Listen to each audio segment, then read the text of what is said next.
Hello बच्चों, तो आज हम लोग पढ़ेंगे वैद्युत शक्ति क्या होती है, इलेक्ट्रिक पावर क्या होती है। ठीक है, पहले इलेक्ट्रिक पावर के बारे में समझिए। ये शक्ति होता कहाँ है, यूज क्या, तो सबसे पहले जो शक्ति होता है पावर, ये हर चीज में लगभग पाई जाती है। जैसे मान लीजिए कोई इंसान है तो उसके अंदर भी शक्ति होती है, कोई मान लीजिए गाड़ी मोटर तो उसके भी अंदर शक्ति होती है। लेकिन बल्ब है तो बल्ब की भी शक्ति होती है, पंखा है तो पंखे की भी शक्ति होती है, मतलब हर चीज की एक पावर होती जरूर है। लेकिन अब शक्ति को नापने के अलग अलग तरीके हैं, अलग अलग मात्रक बनाए गए हैं। जैसे मान लीजिए कोई ट्रैक्टर वगैरह है, तो ट्रैक्टर का जो इंजन नापते हैं वो हॉर्स पावर में नापते हैं, एचपी में, अश्व शक्ति में। कहते नहीं इतने हॉर्स पावर का ट्रैक्टर है या इतने हॉर्स पावर का इसका इंजन है। ठीक इस तरह से शक्ति नापते हैं। कुछ चीजों का पावर जो है हम लोग वाट में नापते हैं। जैसे बल्ब हो गया, पंखा हो गया, इलेक्ट्रिक सामान जो हो गया, उनको वाट में नापते हैं। कुछ लोग के पावर को हम लोग नापते हैं, टन में नापते हैं। जैसे मान लीजिए एसी हो गया, कहते हैं 1 टन की एसी है या 1.5 टन की एसी है, तो तब भी पावर नापते हैं। ठीक है, तो पावर के नापने के कई तरीके हैं, अलग अलग इंस्ट्रूमेंट है। जैसे मान लीजिए फ्रिज वगैरह हो गया, तो उसके पावर को हम लोग लीटर में नापते हैं, कितने लीटर का पावर है। ठीक है, इस तरह से देखते हैं। लेकिन एक्चुअली जो पावर की बात होगी वो वाट में होगी। क्या होगी? वाट में। ठीक है, अब जैसे मान लीजिए एसी की बात कर लेते हैं, बोलता है कि 1 टन की एसी है। अब 1 टन की एसी का मतलब समझिए, कुछ एसी जो है वो स्टार में आती है, 1 star, 2 star, 3 star, 1 star, 2 star. जितनी ज्यादा स्टार होंगे उतने कम पावर का बनाया जाएगा। मान लेते हैं 1 टन की एसी बराबर 1000 वाट के, ऐसा हमने मान लिया है। मान लेते हैं वो अलग अलग कंपनियों के अलग अलग वाट के अनुसार टन की एसियां बनती हैं, जो एसी बनती है। अब ये हम देखेंगे कि यदि 1 टन की एसी लगाएं तो उसका बिजली का बिल कितना आ सकता है। वो 1 घंटा चला दें एक दिन में तो कितना यूनिट खाएगा, कितने यूनिट लाइट खाएगा, उसको हम रुपए से गुणा कर देंगे तो हमें ये मिल जाएगा कि एसी का कितना खर्चा आएगा। जैसे मान लीजिए हम पंखा लेकर गए। अब पंखे भी कई तरह से होते हैं।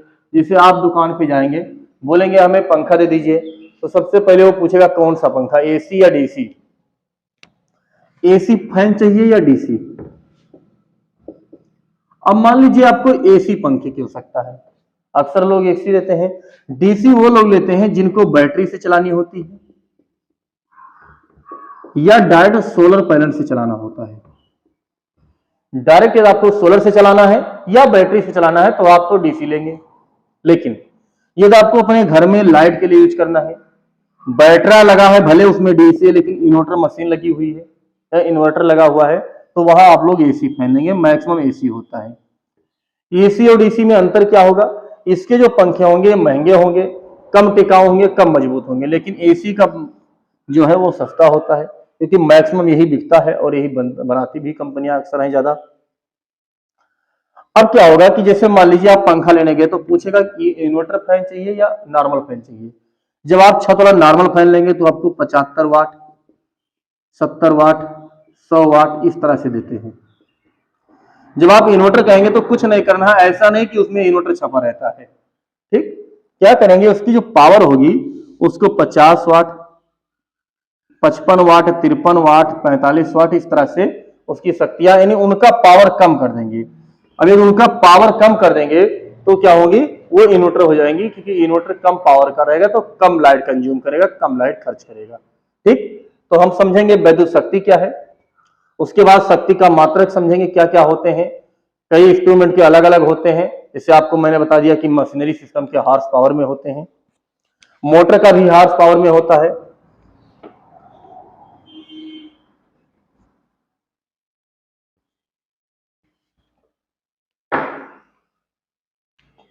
तो वैद्युत परिपथ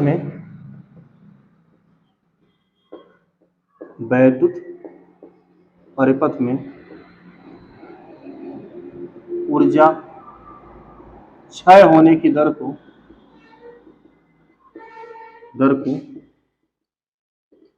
शक्ति कहते हैं। क्या कहते हैं बबुआ? शक्ति कहते हैं। मतलब जो पावर होगा वो dW/dt के बराबर होगा, यानी हर एक सेकंड में कितनी कितनी ऊर्जा क्षय हो रही है। हम छोटे छोटे डिफरेंस के लिए, या हम सिंपल P बराबर W/T, और आपको पता है कि कार्य बराबर विभव गुणे आवेश होता है। बोलो होता है नहीं होता है। यदि यहां से हम P निकालें तो इसको लिखेंगे, सॉरी इधर लिख रहा हूं, एक मिनट, P बराबर W/T। हम कह सकते हैं कार्य बटा समय। समझो, कार्य बटा समय क्यों लिखा, यानी जितने समय में जितना आप कार्य करेंगे, मान लीजिए 5 सेकंड में, कितने सेकंड में, 5 सेकंड में किसी ने 10 जूल कार्य किया और किसी ने 5 सेकंड में 20 जूल कार्य किया, तो भैया जितने समय जो ज्यादा कार्य करेगा उसकी शक्ति क्या होगी, ज्यादा होगी, और जो कम कार्य करेगा उसकी शक्ति कम होगी। ठीक है, तो हम यहां पर हर एक समय में, हर एक सेकंड में ये देखेंगे कितना कार्य कर रहा है। जो कार्य करने की क्षमता होती है, कार्य करने की समय दर होती है, वही शक्ति कहलाती है, वही पावर कहलाती है। क्लियर। अब W कार्य बटा समय हो गया। हम लोग को पता है कि W बराबर कार्य बराबर विभव गुणे आवेश, पोटेंशियल गुणे चार्ज होगा, तो V इंटू Q/T। आवेश बटा Q/T क्या होता है, करंट होता है, यानी शक्ति जो होगा V इंटू आई के, बोलो Q इंटू T का मान क्या हो जाएगा, I। इसका मतलब यह हुआ यदि किसी परिपथ में, किसी सर्किट में यदि कोई हम बैटरी लगा दें, मान लेते हैं 5 वोल्ट की लगा दी, और इसमें आई धारा निकली, यहां मान लीजिए फैन लगा है। ठीक, अब ये फैन को चलाते हुए जाएगी तो करंट जाएगी, यहां से आराम से गई, इस बैटरी के अंदर से एनर्जी भरी और गई, पंखे को खूब तेज से चलाया, उसके बाद खुद सीधे अपनी निकलकर चली आई। अब ये आई तो यहां से क्या हुआ, इसकी एनर्जी लॉस हो गई, फिर आई बैटरी के अंदर, बैटरी के अंदर फिर इसने एनर्जी स्टोर किया, फिर एनर्जी स्टोर किया, फिर यहां से आई निकली, फिर गई फैन को चलाई। यही सर्किट कंप्लीट होती रहती है, कब तक, जब तक कि बैटरी डिस्चार्ज ना हो जाए, बैटरी के अंदर टोटल एनर्जी खत्म ना हो जाए, तब तक ये फैन चलाता रहेगा। ये बैटरी का सिस्टम बता रहे हैं। ठीक है, यानी हमने ये देखा कि यदि किसी परिपथ की हमें पावर निकालना हो, यदि मान लीजिए ये निकालना हो, कोई यहां पर बल्ब लगा है, चंगू सा बल्ब, और हम ये निकालो इसका पावर कितना होगा, हम तुरंत देखेंगे सर ऐसा ये इस समय 220 वोल्ट पर चल रहा है और इसमें धारा 3 एम्पियर की बह रही है, तुरंत दोनों को मल्टीप्लाई करेंगे, इसका पावर मिल सकता है। ठीक है, इस तरह से आप 0.3 से करें 22×66 660 वाट का थोड़ी बल्ब हो जाएगा, इतना वाट का। तो इसमें जो विभव और धारा बहती है, दोनों का जो गुणनफल बताता है वो ये बताता है कि शक्ति है। यदि हम शक्ति को, और P बराबर I भी होता है और V बराबर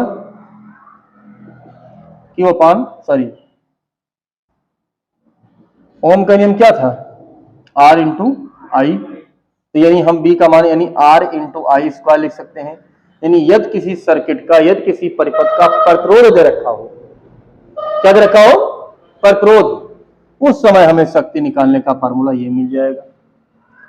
मान लेते हैं धारा ही न दे रखी हो, तो I इक्वल टू V/R डाल देंगे, P बराबर V इंटू V/R, तो जो शक्ति निकलेगा वो V²/R निकलेगा। यानी यदि किसी सर्किट का, यदि किसी इंस्ट्रूमेंट का, किसी उपकरण का हमें प्रतिरोध दे रखा हो, वोल्टेज दे रखा है, तब भी हम उसकी शक्ति निकाल सकते हैं। ठीक है, तो शक्ति समझाया क्या होता है, इसको जरा नोट करिए, फिर हम इसके मात्रक इधर देख लीजिए। अब इसके मात्रक के बारे में समझेंगे।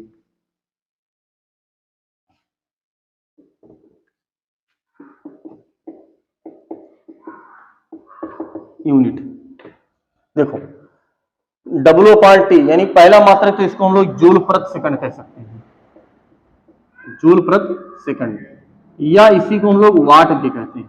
क्या कहते हैं, वाट, W से लिखते हैं वाट को। ठीक है, पहली बात तो ये आ गई। बाकी निकालने का कुछ भी निकलवा सकता है आपसे, एग्जाम में मान लीजिए पूछ ले कि क्या ये एम्पियर इंटू वोल्ट हो सकता है, बिल्कुल हो सकता है, क्योंकि P बराबर I भी होता है, तो इसका वोल्ट इंटू एम्पियर भी होगा, ओम एम्पियर स्क्वायर भी हो सकता है, वोल्ट स्क्वायर बटा ओम भी हो सकता है। मतलब मात्रक से हम लोग क्या करेंगे, सॉरी सूत्र से उसके मात्रक निकाल लिया करेंगे। अब बहुत जगह होता है किलोवाट, क्या होता है, किलोवाट। भैया रे, जब किलो लग गया तो मतलब क्या लग गया, 10,000 वाट की बात कर, 1,000 वाट की बात कर रहा है। किलो माने 1,000 नहीं होता है। कहीं कहीं लगा देते हैं मेगावाट, नहीं कहते हैं कि वहां से इतनी मेगावाट की लाइट सप्लाई हो रही है, मतलब 10 के घाते 6 वाट की बात कर रहे हैं। ठीक है, 10 के घाते 6, यानी 10 के आगे आप 6 जीरो लगाएंगे तब जाके आपके वाट बनेगा। ठीक है, तो इस तरह से हम लोग शक्ति का मात्रक कई नाप लेते हैं। लेकिन अब एक सबसे बड़ा शानदार मात्रक आता है जो वो मशीनरी सिस्टम में लगता है, अश्व शक्ति।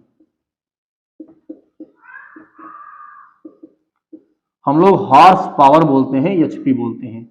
अब सुनो, गांव वाले भैया लोग यानी हमें लोग भी पहले इसको हाथ पावर कहते थे। कितने हाथ पावर की गाड़ी है, 49 हाथ पावर की गाड़ी है। मशीनरी सेट में 3 हाथ पावर की मशीन है। यदि आप पानी चलाने वाला मशीन देखेंगे तो उसके पीछे 6.5 एचपी लिखा रहता था पहले, बड़ी वाली जो आती थी। अब तो शायद 3-3 एचपी की आने लगी है, 2-2 एचपी की आने, छोटी छोटी आने लगी हैं, क्योंकि उनको ले जाने में भी आसानी होता है, थोड़ा सस्ता बन जाता है। लेकिन उनका पावर क्या होता है, कम होता है, और ये 6.5 हार्स पावर की होती है। तो एक अश्व शक्ति ये भी मात्रक होता है, और एक अश्व शक्ति में 746 वाट होता है। अब देखो 746 वाट होगा। ठीक है, अब सुनो, जैसे पानी चलाने वाला जो मोटर होता है, वो मोटर कितने हाथ पावर का, कहते हैं 1 हाथ पावर का है कि 2 हाथ पावर, सीधा हाथ का यूज करते हैं हाथ पावर का। लेकिन होता क्या है एक्चुअली, हॉर्स पावर, कितने वाट का होता है।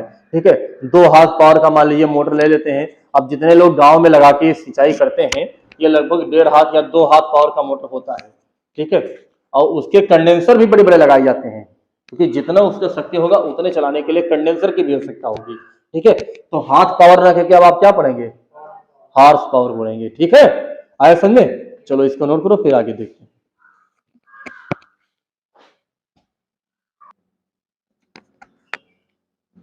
चलिए देखते हैं, अब हम लोग वैद्युत शक्ति पढ़ चुके हैं।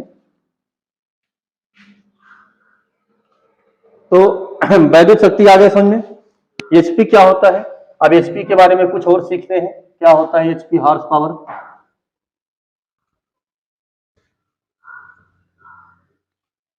देखो, जैसे मान लीजिए कोई मोटर है, मान लीजिए एक मोटर है। अब ये मोटर, हम पानी वाले मोटर की बात कर रहे हैं, लिख दें कि वो 1.5 एचपी का है। कितने एचपी का है, 1.5 हाथ पावर का है। या आप सीधा बताइए 2 एचपी का है। अब 2 एचपी का है तो हम पूछे उसमें कितनी शक्ति है, उसका शक्ति कितना है, पावर। तो क्या करेंगे, 2 ऐसे रखेंगे और 746 से गुणा कर देंगे। 746 दुना कितना हो जाएगा, 92, यानी 1492 वाट का। यानी उस मोटर का जो पावर है वो 1492 वाट है। कितना है, 1492 वाट है। आया समझ में।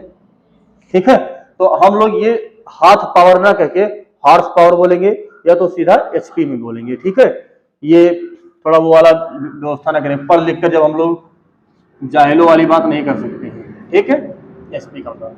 आप सुनो, अब जैसे मान लीजिए किसी के यहां घर में मान लीजिए पंखे लगे हैं, पंखा लगा है, बल्ब लगा है, ठीक, कूलर लगा है, काफी इंस्ट्रूमेंट लगे हैं। अब वो चाहता है कि हम अपने घर में एक महीने में पर डे 5 घंटे या 10 घंटे काम करें, 10 घंटे पूरा इंस्ट्रूमेंट चलाएं, तो कितना बिल आ सकता है।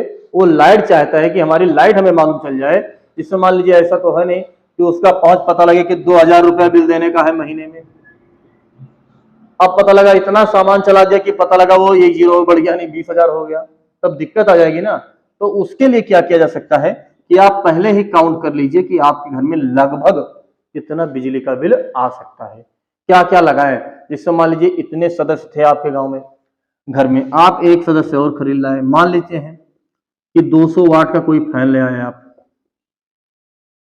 अब ये 200 वाट का फैन ले आए तो आपको ये तो मालूम होना चाहिए कि एक्स्ट्रा बिल कितना आएगा, मालूम होना चाहिए ना। तो ये जानने के लिए हम लोग क्या करेंगे, यूनिट की संख्या निकालते हैं या ऊर्जा निकालते हैं। तो वैद्युत ऊर्जा का मात्रक जो होगा वो किलोवाट घंटा में होगा। किसमें होगा, किलोवाट घंटा में। ठीक है, तो व्यवसायिक या व्यापार के लिए जो ऊर्जा का मात्रक यूज करते हैं वो किलोवाट घंटा में करते हैं। या ऊर्जा का मात्रक, ऊर्जा का मात्रक, इससे P बराबर W/T होता था, तो कार्य बराबर क्या हो जाएगा P इंटू टी।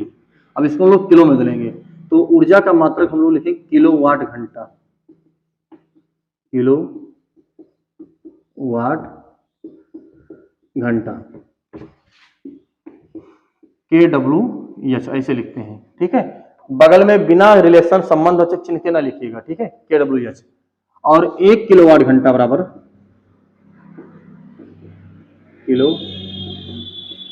वाट घंटा, तो हम लोग BTU बोलते हैं, board of trade off unit, board of trade off unit, या इसी को हम लोग एक यूनिट बोलते हैं, एक यूनिट।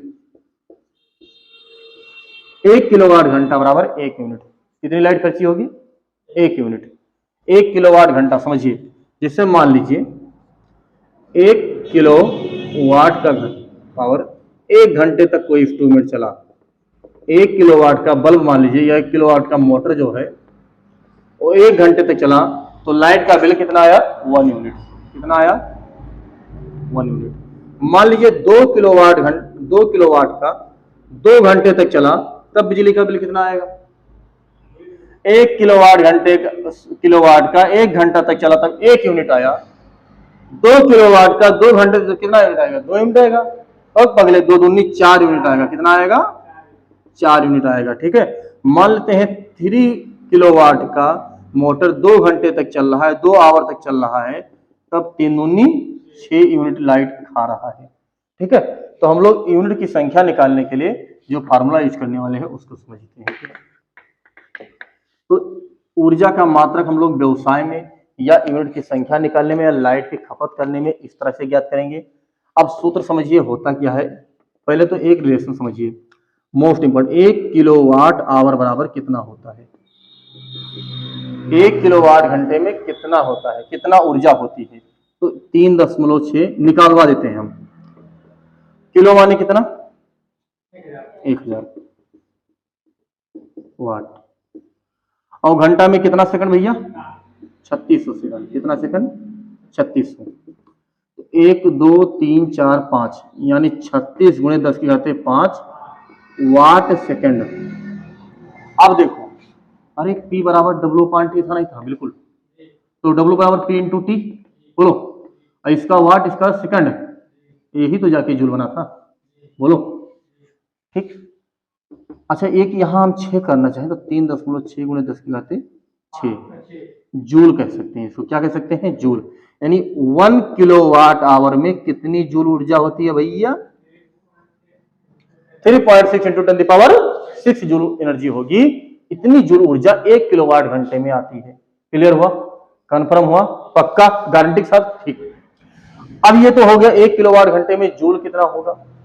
किलोवाट घंटा क्या होता है? ऊर्जा को यूनिट की जो संख्या नापते हैं हम लोग, कहते हैं कितना रुपया यूनिट का बिल हो गया। जैसे गांव में अभी 5 रुपए यूनिट से लगभग चल रहा है, 3 रुपए 4 रुपए 5 रुपए चल रहा है। शहरों में 7 रुपया, कहीं 8 रुपया, कहीं 11 रुपया, विदेशों में और ज्यादा हो सकता है, ठीक है। तो उसमें हम लोग ऊर्जा ही नापते हैं, कितनी एनर्जी लॉस हो रही है उसी के हिसाब से नापते हैं और देखते हैं कि यूनिट की संख्या क्या होगी, ठीक है। आया समझ में? चलिए नोट कर लीजिए।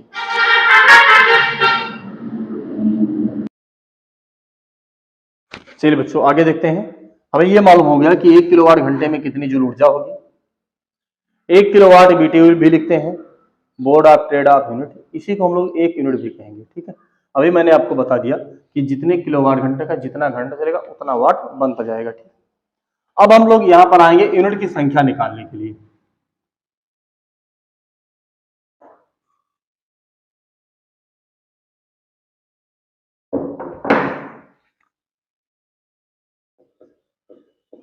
यदि किसी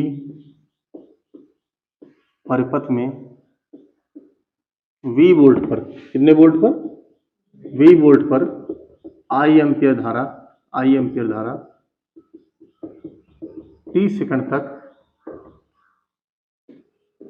प्रवाहित हो, तो ऊर्जा W बराबर क्या होगा? BIT। VI होगा। हम लोग को पता है कि W/T क्या होता है, V/I, इसको शक्ति कहते हैं। तो जो ऊर्जा होगी वो शक्ति यानी P के सॉरी B यहाँ शक्ति निकल आएगा पावर। तो ऊर्जा तो ये आ गई, लेकिन हमें निकालना यूनिट की संख्या। तो यूनिट की संख्या जो सूत्र होता वाट गुणे घंटा बटा हजार, सबसे व्यस्त तरीका, सबसे पावरफुल सूत्र। अब देखो बदलते कैसे, सुनो। वाट को लिखेंगे, वाट को हम लिख सकते हैं P/I, यानी P/I/T/1000। ऊर्जा यही, 1000 से भाग कर दो, आपको यूनिट की संख्या मिल जाएगी ऊर्जा को। दूसरी बात, लेकिन ये घंटा में होना चाहिए, समय किसमें हो, आवर में होना चाहिए, टाइम। इसी को हम लोग P नहीं, V है ना, V/I, इसी को हम लोग लिखते हैं वोल्ट एम्पियर घंटा बटा हजार। बात एक ही आया, लेकिन जो अपना सबसे अच्छा मात्रक है ये माना जाएगा, ठीक है। एक यूनिट की संख्या, नंबर ऑफ यूनिट निकालने के लिए वाट गुणे घंटा बटा हजार वाले फार्मूले का यूज करेंगे। बोलो क्लियर? चलो इसको नोट करियो, उसके बाद हम दिखाते हैं आपको कि कितने इंस्ट्रूमेंट का क्या क्या बिल आ सकता है, कितना यूनिट बन सकता है। चलिए बच्चों आगे देखते हैं। यूनिट की संख्या निकल गई। अब हम लोग क्या करेंगे, यूनिट की संख्या निकालने के बाद देखेंगे किसी भी इंस्ट्रूमेंट का हम लोग निकालना हो कितना यूनिट खाएगा। तो इसको समझिए पहले, देखिए जिससे पहला सवाल है, मान लेते हैं किसी घर में 75 वाट के 5 पंखे हैं। कितने पंखे हैं? 5। 10-10 वाट के एलईडी जो लगे हैं, वो 10 एलईडी बल्ब लगे हैं। 10-10 वाट के 10 बल्ब लगे हैं। और मान लेते हैं एक टीवी भी चल रहा है जिसका हम लोग पावर मान लेंगे 80 वाट या 100 वाट मान लेते हैं। 100 वाट का एक टीवी मान लेते हैं, एक टीवी चल रहा है। हमें यह निकालना है कि एक महीने तक प्रतिदिन सारे इंस्ट्रूमेंट 10 घंटे चल रहे हैं। कितने घंटे? तो बिल कितना आएगा या खर्च कितना आएगा, खर्च कितना होगा? यदि जो बिजली का बिल है वो 5 रुपया प्रति यूनिट है, एक यूनिट का खर्चा कितना है? 5 रुपया है, ठीक है। सवाल समझिए, कोई घर है, इस मकान में 75 वाट के 5 पंखे लगे हैं, 10 वाट के 10 बल्ब लगे हैं। कितने बल्ब? 10 वाट के 10 बल्ब, और 100 वाट की एक टीवी लगी हुई है। हमें केवल इतने इंस्ट्रूमेंट का निकालना है कि लाइट का बिल कितना आ सकता है। ये तो 5 रुपए प्रति यूनिट हो, बाकी इनके जो वायरिंग हुई है तारों का पेट्रोल नगण्य माना जाए। वायरिंग कराने के दौरान कुछ तार का भी पावर होता है, कुछ खाते हैं। अब ये उनका पेट्रोल नगण्य मान ले, ना के बराबर मान ले, तब निकालेंगे। हम लोग को निकालना यूनिट की संख्या, तो सबसे पहले हम लोग पावर निकालेंगे, वाट, कुल वाट निकालेंगे। चलो कुल वाट की बात करें, बताइए 75 पंखे हैं ना, और कितने कितने वाट के, सॉरी 75 वाट के कितने पंखे हैं? 5 पंखे हैं, प्लस कर दो। 10 वाट के कितने बल्ब है भैया? 10 बल्ब है। और 100 वाट का कितना पंखा है? सॉरी एक टीवी है। अब 75 को 5 से गुणा कर लेंगे, या आप 6 पंखे कर लो और आसानी से आप गुणा से 4 ही कर दो और आसानी से गुणा। और थोड़ा हम वैसे बता रहे हैं, ये आ जाएगा 300। कितना आ जाएगा? ये तो दामन 100 और ये 100, कितना आ जाएगा? 500। 500 वाट आया। अब हमें क्या निकालना है? यूनिट की संख्या। क्या निकालनी हो? यूनिट की संख्या। सूत्र वाट गुणे घंटा बटा हजार। बोलो कितना वाट है? 500 वाट है। बताइए कितने दिन तक चलता है? 1 महीने। जब भी 1 महीने का काउंट आएगा तो आप 31 का महीना नहीं लेंगे, 28 का महीना नहीं लेंगे, 30 का महीना लेते हैं। 30 दिन तक चलता है। अच्छा, पर डे कितने घंटा चल रहा है भैया? 10 घंटा। तो समय निकालने के लिए, यानी एक दिन में 10 घंटा चल रहा है तो 30 दिना में 300 घंटा चलेगा, नहीं चलेगा? और 300 घंटा कैसे मिलेगा? जब गुणा करेंगे तब भी तो मिलेगा। और बटा वही 0 0 मर गया, 0 0 0 0, 3 एकम 3 पच्चे 15। बताइए कितनी यूनिट बिल आएगी? 150 यूनिट। इतना लाइट का खपत होगा इतना इंस्ट्रूमेंट चलाने के बाद 1 महीना। अब बिल देखो, खर्चा कितना आएगा भैया? 1 यूनिट का कितना रुपया है? 5 रुपए को 150 से कर दे, 15 पच्चे 750 रुपया खर्चा आपका आएगा 1 महीने का खर्चा। बोलो समझ में आया? क्लियर है? क्या आप ये बताएं, आपको जब कनेक्शन लेते हैं तो 1 किलोवाट का कनेक्शन आप लोग को लगभग मिलता है एक घर के लिए। क्या आपने अपना पूरा कनेक्शन पर्याप्त कर पाया? 1 किलोवाट चाहिए था आपको, आपने कितना वाट पाया है? 500 वाट लिया। अभी भी पूरी जितनी लाइट आपके लिए कनेक्शन पर अलाउ हुई है उतनी लाइट का आप खपत नहीं कर पा रहे हो। ठीक है, तो बस ये इलेक्ट्रिक पावर के नाम से लेक्चर नंबर फर्स्ट रहेगा। ठीक है, 2-4 लेक्चर इसमें हम बता देंगे आप लोग को छोटे छोटे। अभी कल हम मोटर के बारे में बताएंगे और का कुछ सवाल इस पर लगवाएंगे। जो मोटर वगैरह चोरी से चलाया जाता है उसमें कितने लाइट के बिल आप लोग सरकार का फायदा कर रहे हो उसको भी देखेंगे। ठीक है, आप वीडियो को लाइक शेयर सब्सक्राइब कर सकते हैं। धन्यवाद।